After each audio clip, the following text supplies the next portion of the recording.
On Thursday afternoon, Donald Trump traveled to the state of Alabama, which is actually one of the hardest hit states from his trade war.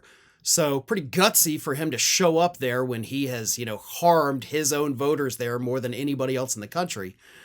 But he showed up in the state of Alabama to deliver a commencement address for the University of Alabama. And instead of doing a typical commencement speech where he gives these graduates going out into the world advice or gives them motivation, Trump decided he wanted to go the opposite route and go full-blown dementia, ranting about things that nobody cared about and that had nothing to do with the graduates.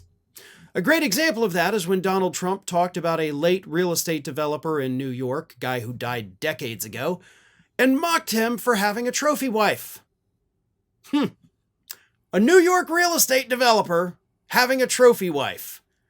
And Donald Trump thinks that's something to make fun of. Okay, I guess people in glass houses can throw stones, right? I mean, you're a New York real estate developer and all you've ever had is trophy wives. But anyway, here is the story that Donald Trump told these very confused graduates around him. I'll just tell you a little story about a great real estate developer named William Levitt. He built Levittown. Some of you might live in a Levittown. He was the biggest developer in the whole country in the 1940s. And he built these jobs. He started with one house, then two houses, then 20 houses, then thousands and thousands of houses. And a company came along and they said, we're going to make you an offer to buy your company. And they offered him a lot of money, more money than he ever thought he could make. And he retired, lost his momentum. He retired and he led a beautiful wife. He had a wife. I must tell you, it was a second wife. It was a trophy wife. What can I say? I don't like telling you everything, but we're all friends, right? Can we talk? We're all friends. He had a trophy wife and he lived a different life. He moved to the south of France, but it was a life of tremendous luxury.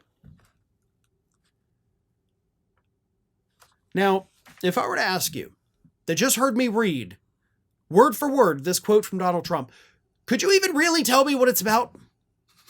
Can you? No. What is the point of the story? Where are you going with it?